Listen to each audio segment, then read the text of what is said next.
The holiday season had always been my favorite time of year.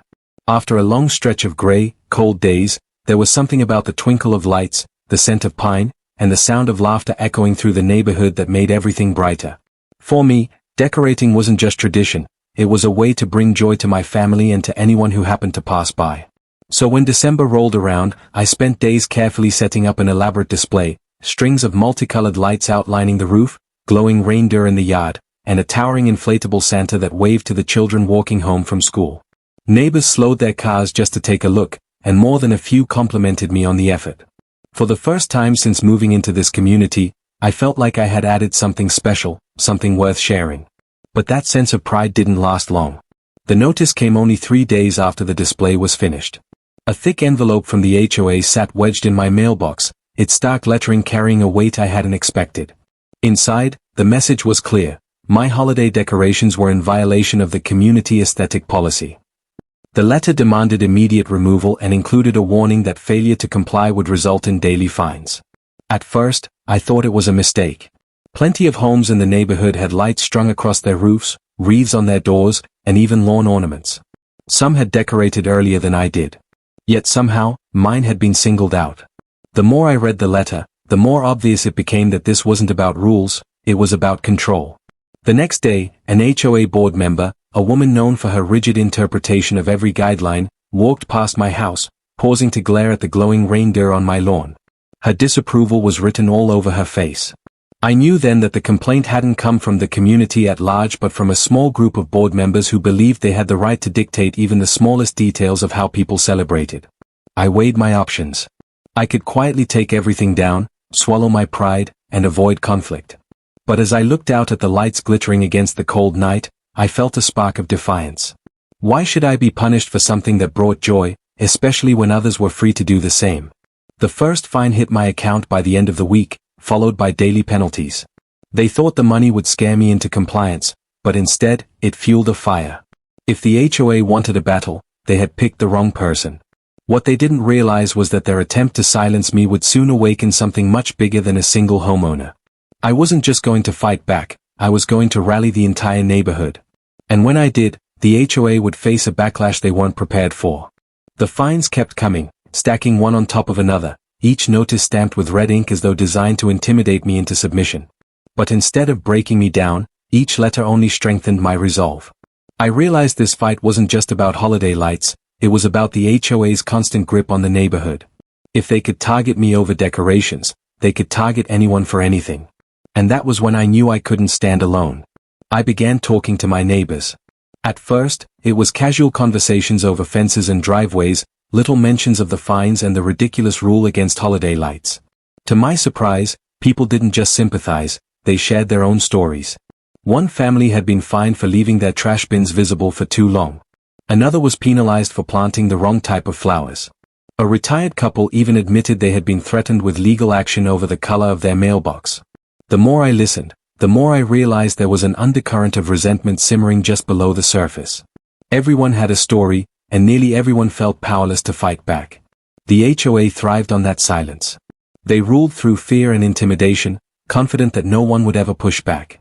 So I came up with a plan. I organized a neighborhood meeting, inviting everyone who had ever been fined, harassed, or unfairly targeted by the board. At first, I worried that only a handful of people would show. But when the night came, the community center was filled.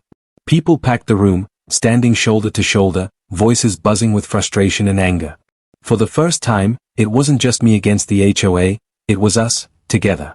I laid out my situation first, showing the notices and fines I'd received for my holiday decorations. Then others began to share. One by one, neighbors stood and told their stories. The atmosphere shifted from frustration to unity. We weren't isolated victims anymore, we were a community with power, and for the first time, people saw it clearly. From that night forward, things changed. We formed a group, not an official association, but a coalition of residents determined to hold the HOA accountable. We pooled resources, collected documents, and compared notes on every unfair fine and overreach. What emerged was a disturbing pattern: selective enforcement, favoritism, and in some cases, outright misuse of funds.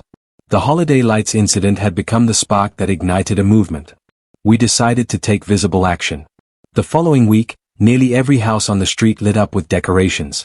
Strings of lights draped across porches, glowing ornaments lined driveways, and inflatable figures dotted the lawns. What had started as my personal display turned into a full-blown neighborhood spectacle. It wasn't just about Christmas anymore, it was about unity, resistance, and defiance. The HOA board couldn't find everyone. And as the lights grew brighter, so did the anger of those who had once ruled unchecked. But what the HOA didn't know was that this was only the beginning. Because while the lights caught their attention, our group was preparing something much bigger, something that would shake the board to its core. The neighborhood shimmered with defiance. Every evening, the streets came alive with an explosion of color, each house brighter than the last. What had started as my small rebellion transformed into a unified front. The HOA board, once smug and untouchable, suddenly found themselves facing a community they could no longer control. At first, they tried to respond with threats. Letters were sent en masse, warning of steep fines for every homeowner who dared to hang lights. But unlike before, no one caved. Instead of silence, the board's warnings were met with laughter and mockery. Neighbors compared letters like trading cards, shaking their heads at the absurdity. The power of the HOA was crumbling, and they could feel it. But our group didn't stop at decorating. Behind the scenes, we had been compiling evidence, records of selective enforcement, proof of funds mismanaged, and minutes from board meetings that revealed their favoritism and intimidation tactics. The more we uncovered, the more sinister it became. The HOA had fined residents thousands of dollars over the years, much of it for minor or fabricated violations. Yet, strangely, their financial reports never balanced. Money was disappearing, and the board had no clear explanation. When the next monthly HOA meeting came around, we were ready.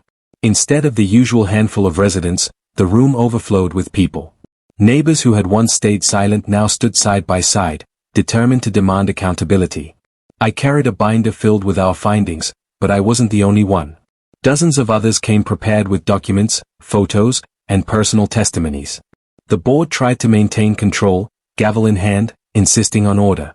But order was no longer theirs to command. Residents demanded answers, about the fines, about the missing funds, and about the arbitrary enforcement of rules. Every attempt to deflect was met with louder voices, stronger questions, and undeniable evidence. Then came the turning point. One of our neighbors, an accountant by trade, presented a detailed analysis of the HOA's financial records. The discrepancies were impossible to ignore. Funds earmarked for community projects had vanished, expenses had been misclassified, and checks had been written to board members without approval. The room erupted. What had started as a battle over holiday lights had uncovered something much larger: corruption. The board members sat pale and silent, their authority stripped away by the very people they had sought to control. By the end of the night, a motion was filed to remove them entirely. Within weeks, the HOA leadership was dismantled, replaced by a new board composed of residents who had grown tired of being pushed around. As for me, I never did take down my lights. They stayed up until the end of the season, glowing proudly every night. But the real victory wasn't mine alone, it belonged to the entire neighborhood. Together, we had stood up against intimidation, exposed corruption, and reclaimed our right to enjoy our homes without fear. The HOA had banned my holiday lights, thinking they could bully me into submission. Instead, they ignited a rebellion that ended their reign.